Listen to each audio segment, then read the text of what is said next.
Greetings, Professor Laird here. I just wanted to take a few more minutes talking about Chapter 8, Political Socialization, for the Intro to Politics class.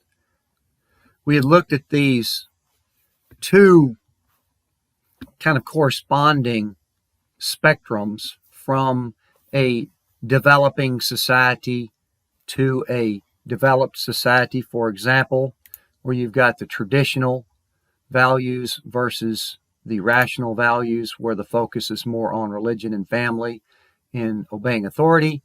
And then it evolves into a increasingly more secular culture, more tolerant of change. Another very important spectrum is the survival versus self-expression, where poor societies are having to emphasize security because that's the most prescient need that they have. And once those basic survival needs are met, then they can start increasingly put more emphasis on other things, as we'll see with this Maslow's hierarchy of needs, but then they can go to post-materialist type concerns where they can look at the environment, freedoms such as freedom of speech and expression, more political participation, more tolerance of diversity as well. This is the Maslow's hierarchy of needs that we touched on. Got to satisfy the physiological needs first. And this is in general, this progression. Once those needs are met, then you're dealing with security needs of a place to sleep, place to work, good health. Then it progresses from there into satisfying the need for social relationships, which we would also have here, but we can now focus more on those as far as being loved and loving and having a relationship with someone, those sort of things. And then going up to the recognition needs of feeling important and useful in society, then that in some cases might be the highest level that we can achieve for the most part. And these hierarchy of needs have been used along with these other spectrums to kind of chart the progress from a less stable developing country to a more stable developed country. So with political socialization, with knowledge, information, learning, you're increasing your development of factual assumptions rather than relying on being told by the authority, religious doctrine, beliefs. And the trust in people and authority would also increase in general as well. The parental influence would tend to decline as interest in politics and society is emerging. So these are things that, regardless of what society you're in, these are some things that might be developing in you as far as your political awareness or this political socialization.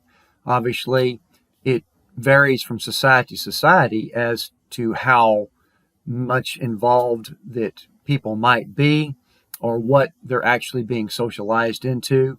For example, if you're being socialized into democracy, you're going to be taking those certain things for granted that we've talked about within a democracy, such as rule of law and the tolerance of diversity.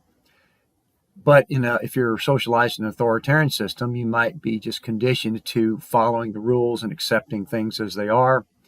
But also, as we socialize, get more aware of the political environment in your society, peers are not as a prominent influence on politics as we may think.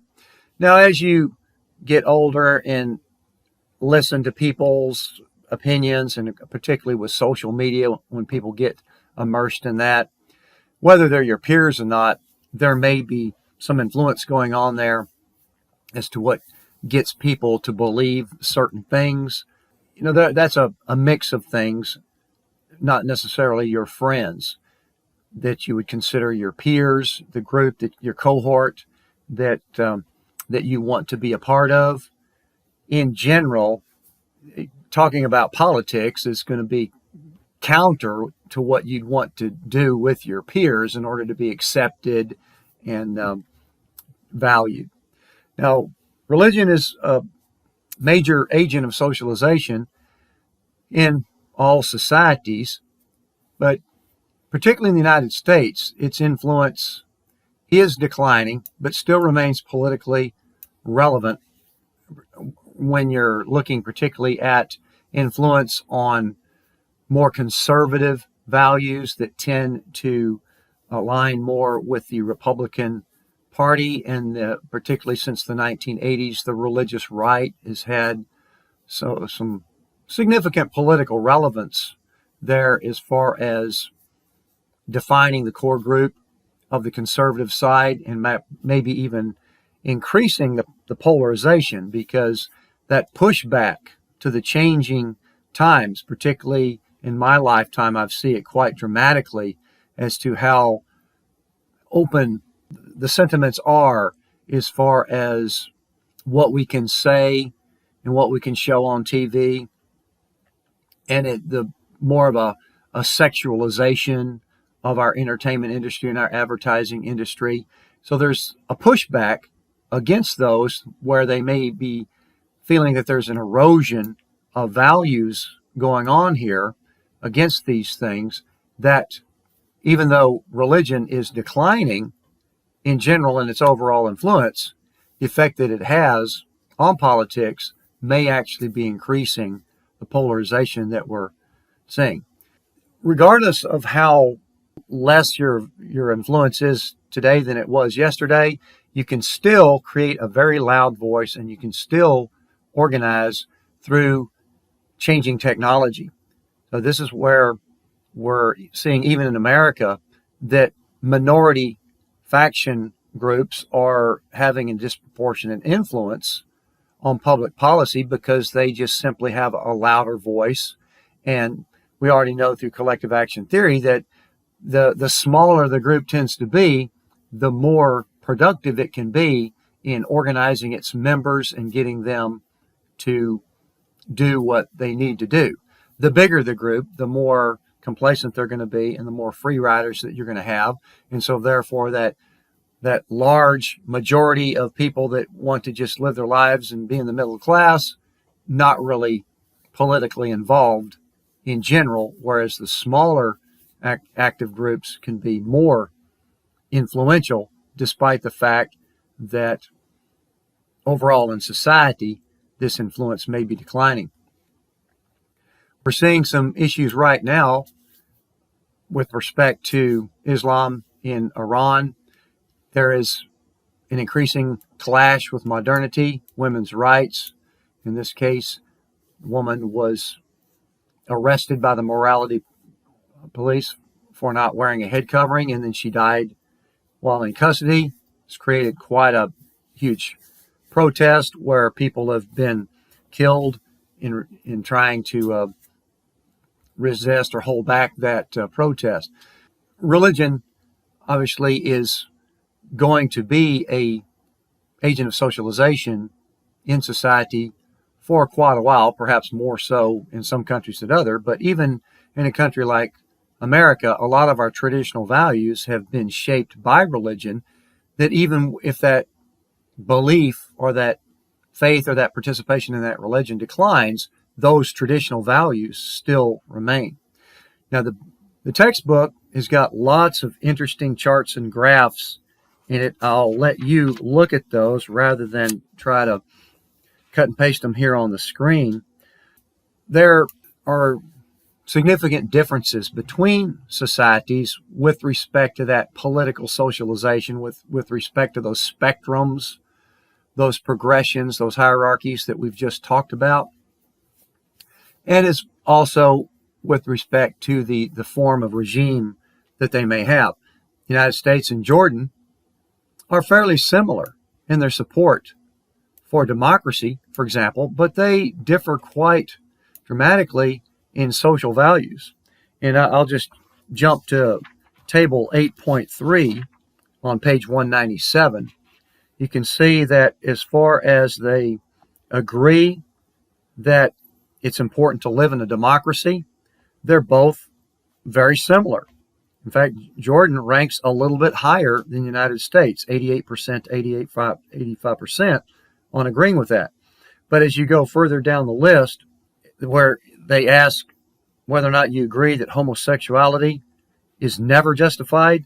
Overwhelmingly different there. 85% says it's never justified in Jordan, only 24% in the United States. Same thing with abortion. Never justified, 66% in Jordan, 22% United States. So you can see that those are things that have to do with being socialized into that particular political culture. And there are several other charts, tables within Chapter 8 there that we can touch on here. For example, on page 205, table 8.6, percentage that have ever engaged in a variety of actions that are more demanding than voting. Now, obviously, if you have a democracy, voting is the most basic thing that you do. But as we mentioned, the conditions for democracy, several things have to evolve in addition to just having elections. When you look at table 8.6, as far as the percentage of people that have signed a petition, United States and Australia, for example, very high, 60 to 70%. Mexico, India, very small, 18, 14%. Country such as Ghana, which has made some gains in its development, but still a long way to go as far as evolving into political culture, down around 2%. As far as attended a lawful demonstration, still some significant differences there. Those are some good examples of how political socialization varies from region to region. Now, the concept of social capital is extremely important in politics because that is what makes your society more healthy and robust. This is also one thing that we've touched on with a democracy, that you've got the freedoms to do these things, and the more active the people are, the more healthy the democracy is. These are things such as voluntary involvement into activities that you don't have to do, but you're giving of yourself in order to try to help someone else. These are binding people to give political resources and mutual trust.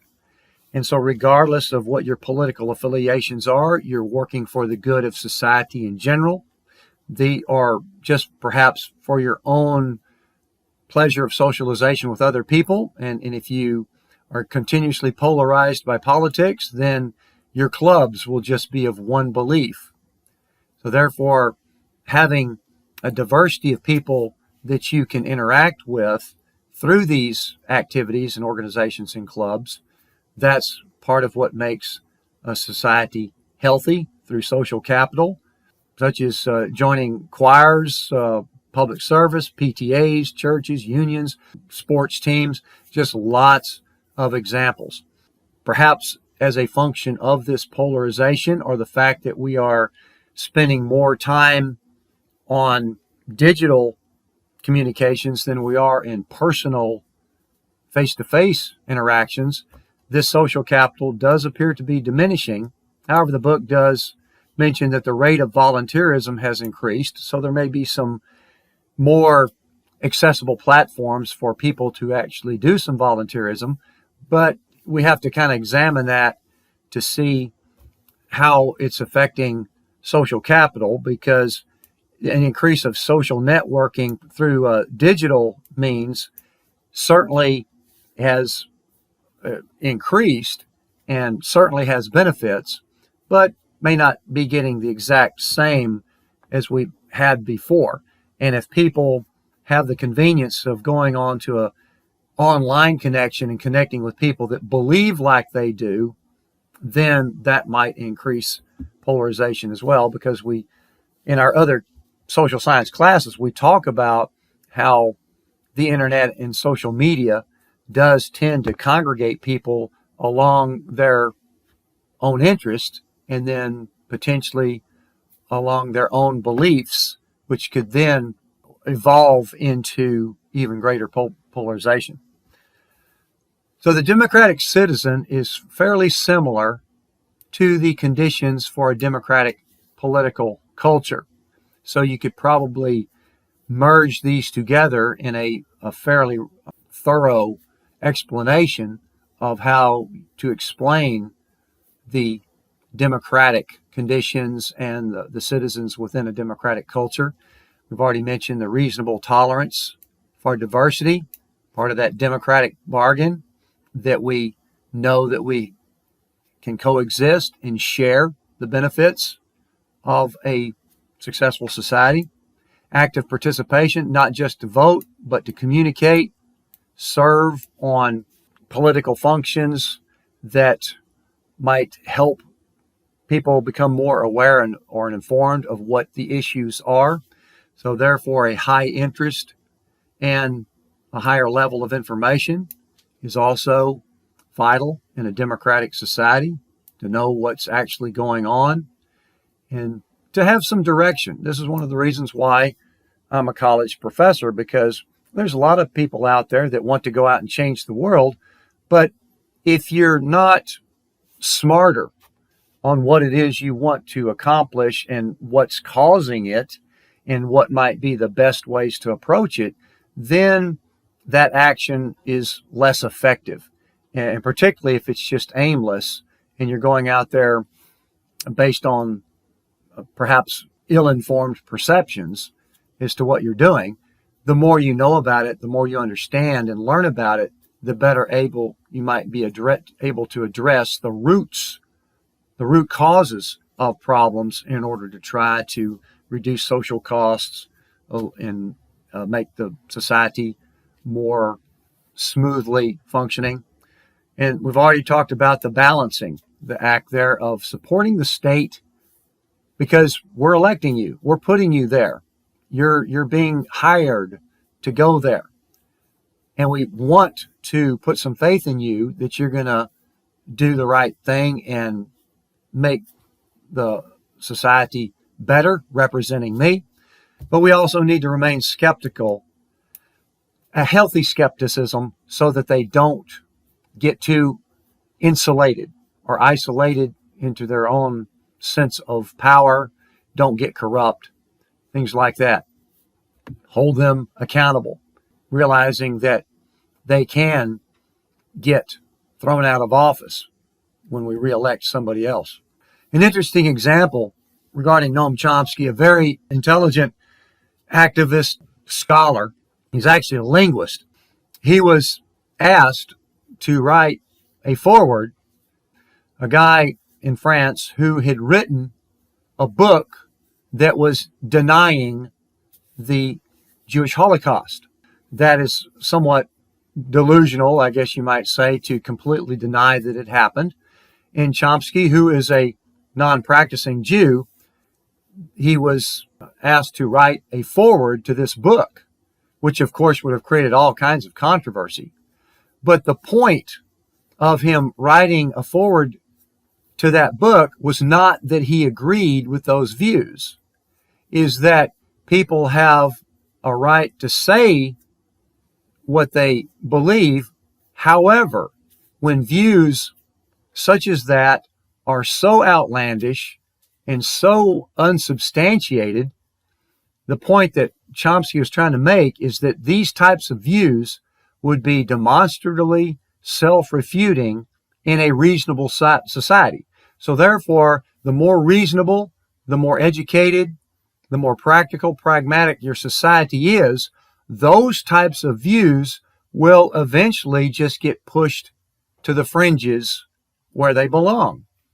And they would not gain mainstream traction and create the polarization that we may be seeing in the world today. So that was the point he was trying to make with that action, even though it did stir up a lot of controversy. We are seeing some divisions between the Western Europeans that we evolved from in America.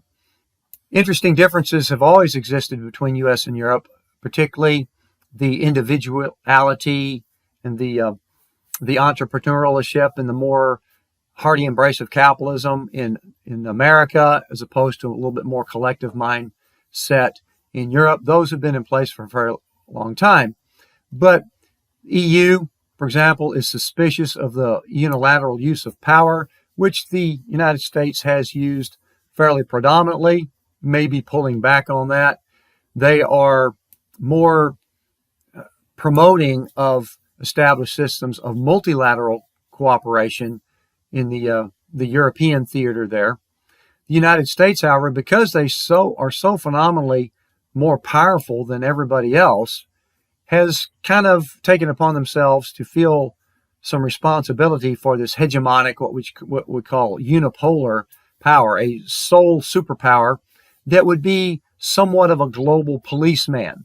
And there are certainly benefits to that, but it could also be used in a negative light to maybe come across like a bully rather than a benevolent big brother. So there's two different ways that could go. And because the United States is so powerful and really has felt like it's called the shots in so many cases, it does not typically get into global treaties where they feel like that they're going to be hemmed in by this rule of a committee that is trying to get everybody on the same page, when America, for example, could always argue, well, we already do that. We already have those goals in mind. We don't need to commit ourselves to this global treaty and then have to conform to what all these other poorer countries and less developed countries are doing, when we can go our own route and still make progress. So those are some things that are fairly complicated, difficult to understand until we get into it as to what these distinctions are. So how are these cultural requirements being met? Now we can look here particularly at the United States as well as some other developing countries that are aspiring to be more stable. Partisanship, which is increasing the polarization, we start to see more of an ideological gridlock. So that is actually moving away from these democratic citizen type of cultural requirements. We may be getting an increase in intolerance, particularly with anti-immigration sentiment that is popping up around the world and is leading to the election of authoritarian, further right type of candidates, and a pushback against multicultural diversity as well, even in a country such as America. And these marginalized groups still lack political strength. There has been some gains, but women, even though they are outperforming men in college, they are still considerably small percentage when it gets to political decision making and leadership, corporate leadership type positions. So the women as a whole, minority groups, the poor as a group population there, they do not have a whole lot of representation. That's why the more focused, economically interested interest groups are the ones that have the most impact on public policy. There could be a growing informal economy, even in America. It's already prevalent in a lot of countries that have been trying to rise out of the developing status. Well, even Mexico has a very large informal economy where the people are operating so-called off the books, where they're not getting plugged in to a stable economic grid where people can be documented to getting the pay, then find themselves with some more rights as far as workers' rights to get better pay and better conditions. But because if they're off the books, who knows what they're doing or what conditions they may be working under. And so there's no institutions there to help them with that. In addition to that, if they're continuously working off the grid, the government is unable to generate tax revenue from them, which the government desperately needs to try to provide them with infrastructure so that they can get better jobs. If you're not plugged in to a formal economy, then nobody knows what your economic status is, and therefore you're unable to borrow money. You're unable to build credit worthiness. So those are some things that are really holding back the economies in these countries when you have a large sector of the population that is just not even documented in the formal economic grid. And the 8% of the U.S. economy is considered informal, and it could be rising, particularly with the increase of the sharing economies, the gig economies, where people would do these side jobs, part-time jobs, second and third jobs, getting cash or being independent contractors. So therefore, they may not have the same obligations to report income. But the majority of poor countries, and the majority in many cases, is an informal economy. Another thing, particularly in the United States, is the lack of political participation. Only about 55% on average even bother to show up to vote for a president. Approximately 10% in the U.S. are politically active, whether volunteering or participation in some type of organization that is getting out the word as far as political issues. Citizens in the United States are not generally that well informed, even though they certainly have an opinion on every single thing.